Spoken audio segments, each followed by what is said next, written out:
Fee reimbursement తర్వాత అయినా ప్రభుత్వంలో వచ్చిన ప్రజలు విద్యార్థి సోదరులందరూ మేము చదవలేము, ఫీజు కట్టలేము, మా పిల్లల భవిష్యత్తు ఎట్లయితుంది కాబట్టి ఏదైతే ప్రైవేట్ కాలేజీలు కానీ స్కూల్ కాలేజీలలో ఫీజు ఎక్కువ తీసుకుంటున్నారు, ఆ ఫీజు రీఎంబర్స్మెంట్ చేస్తే మా పిల్లలు కూడా చదువుతారన్నారు. దానికి రాజశేఖర్ రెడ్డి గారు ఓకే చేశారు. కానీ ఆయన ఉన్నంతకాలం ఇవ్వడం జరిగింది. కానీ బీఆర్ఎస్ గవర్నమెంట్ వచ్చిన తర్వాత దాన్ని తుంగలో తొక్కేశారు. కనుక నా ముఖ్యమంత్రి గారు తప్పనిసరిగా దీని మీద ఎందుకంటే మీరు ఎన్నో అభివృద్ధి కార్యక్రమాలు చేస్తున్నారు. ఇవాళ గురుకుల విద్యార్థులకు ఏది మహాత్మా జ్యోతిరావు పూలే విద్యార్థులకు బీసీ విద్యార్థులకు కానీ ఇవాళ మీరు స్కూళ్ళల్లో షూ ఇస్తున్నారు, డ్రెస్ ఇస్తున్నారు, పడుకునే బట్టలు ఇస్తున్నారు, భోజనాలు పెడుతున్నారు, బ్రేక్ఫాస్ట్ పెడుతున్నారు, లంచ్ పెడుతున్నారు, అన్నీ బాగున్నాయి. కానీ ఇది ఒక్కటి మాత్రం ఎందుకంటే అపోజిషన్ దీన్ని ఏ విధంగా అడ్వాంటేజ్ తీసుకోవాలని చూస్తున్నారు. కానీ అది మనం చేసిన కార్యక్రమే.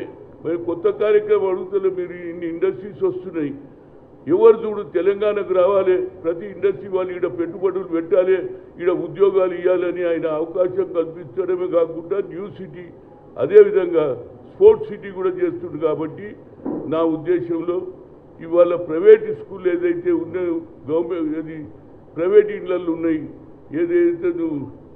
ఏదైతే డెడికేటెడ్ స్కూల్స్ పెడుతున్నావో అదేవిధంగా వారికి 25 ఎకరాల భూమి దానికి సరి అయిన కన్స్ట్రక్షన్కు అన్నీ చేస్తున్నాము.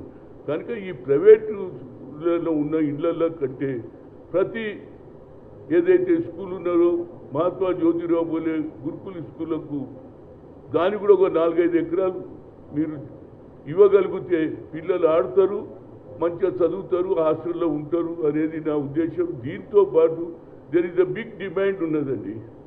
ప్రతి ఒక్కరు కూడా ఏ బీసీ అసోసియేషన్గా అందరు కూడా ఏమంటున్నారు, ఫీజు రీఎంబర్స్మెంట్ ఇవ్వాలి అందరూ అంటున్నారు.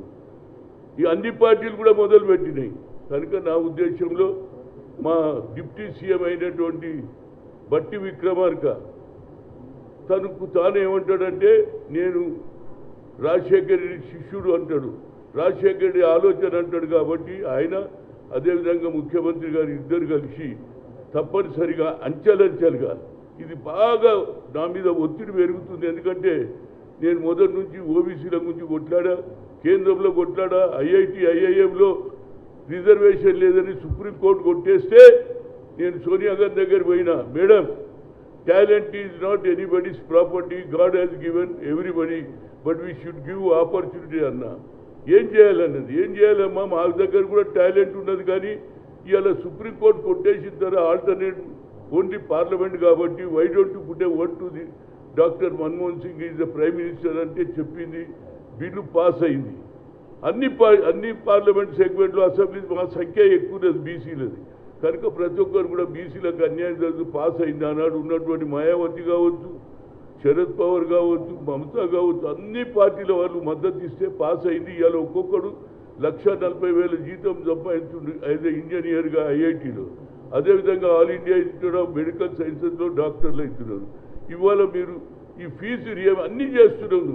అక్కడ గురుకుల్లో బ్రేక్ఫాస్ట్, లంచ్, బట్టలు ఇస్తున్నావు, మంచిగా చదువు చెప్పాలంటున్నావు, స్పోర్ట్స్ సిటీ చేస్తా అంటున్నావు. ఇది ఒక్కటి మీరు చేయగలిగితే, ఎందుకంటే నా మీద ఒత్తిడి పెరుగుతుంది. ఎందుకంటే నేను మొదటి నుంచి ఓబీసీల గురించి పార్లమెంట్లో కన్వీనర్గా, పార్లమెంట్ ఎంపీల కన్వీనర్గా పనిచేసినా, సాధించినా దాని మీద నా మీద వద్దు. అదేవిధంగా ఇవాళ గవర్నమెంట్ తెలంగాణ గవర్నమెంట్ అడ్వైజర్గా అదేవిధంగా నా సబ్జెక్ట్ ఏంటి బీసీల అభివృద్ధి అని ఉన్నది. కనుక బీసీ నాయకులందరూ వచ్చి నా మీద ఒత్తిడి తెస్తున్నారు. ముఖ్యమంత్రి గారు ఇది ఒక్కటి చేసేయండి, ఇక మీ మీద ఎలాంటి ఆలోచన ఉండదు ప్రతి స్టూడెంట్. ఎందుకంటే మీరు స్టూడెంట్స్ గురించి ఇవాళ చాలా పెద్ద మాట మాట్లాడారు. రాజకీయాల రండి బిల్లు పెడతా అంటున్నారు.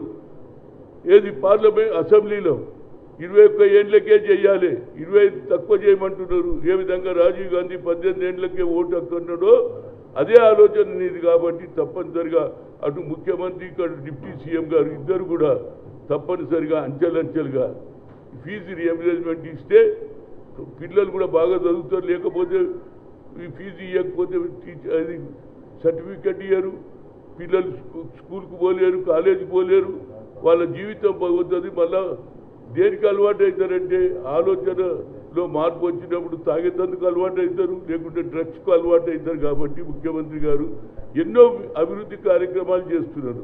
అందులో భాగం అనుకొని ఏదైతే రాజశేఖర్ రెడ్డి ప్రవేశపెట్టినటువంటి ఫీజు రియంబర్స్మెంట్ కానీ, అదేవిధంగా రైతులకు రుణమాఫీ చేస్తూనే ఉన్నారు మీరు. ఏది ముఖ్యంగా రుణమాఫీ కాకుండా పవర్ కూడా ఫ్రీ ఇచ్చిండ్రు. అదేవిధంగా దీన్ని కూడా చేయాలని ఒక సీనియర్ నాయకుడిగా మై పర్సనల్ రిక్వెస్ట్, ఇది న్యాయమైన రిక్వెస్ట్ కాబట్టి మనం చేయగలిగితే ప్రభుత్వానికి మంచి పేరు వస్తుంది, మీకు మంచి పేరు వస్తుందని ముఖ్యమంత్రి గారిని కోరుతున్నా. ఫీజు రియంబర్స్మెంట్ ఇవ్వకపోతే పిల్లలంతా నష్టపోతారు. దానివల్ల నువ్వు ఏదైతే ఆలోచన చేస్తున్నావో సడక్ సే సదన్ తక్ అంటున్నావు, ఆ సడక్ తక్ సదన్ పోవాలంటే మొదలు ఫీజు రియంబర్స్మెంట్ గురించి ఆలోచన చేసి తప్పనిసరిగా మీరు, ఎందుకంటే ఫైనాన్స్ మినిస్టర్ డిప్యూటీ సీఎం ఉన్నాడు, ఆయన కూడా రాజశేఖర్ నేను శిష్యుడు అంటాడు కాబట్టి ఆయన కూడా ఒక అడుగు ముందుకేసి న్యాయం చేయండి. మీరు గురుకుల స్కూళ్ళల్లో చేస్తారు, దానికి కూడా కొంత స్థలం కేటాయిస్తే డెడికేటెడ్ స్కూల్కి ఇస్తారు, 25 ఎకరాలు కోట్ల రూపాయలు పెడుతుంది. అదేవిధంగా ప్రైవేట్ స్కూళ్ళు ఏవైతే ఉన్నాయో గురుకుల స్కూల్ దానికి కూడా ఒక స్థలం కేటాయించి ఒక 4-5 ఎకరాలు వేస్తే 2 ఎకరాలలో ఆటో పోటలు అవుతుంది, మిగతా చదువుకు అవుతుంది. అటు స్పోర్ట్స్ డెవలప్ అవుతుంది, ఇటు చదువు డెవలప్ అవుతుంది. ఫీజు రియంబర్స్మెంట్ ఇస్తే పిల్లలందరూ సంతోషంగా ఏది రేవంత్ రెడ్డి జిందాబాద్ అంటారు, బట్టి విక్రమార్క జిందాబాద్ అంటారు.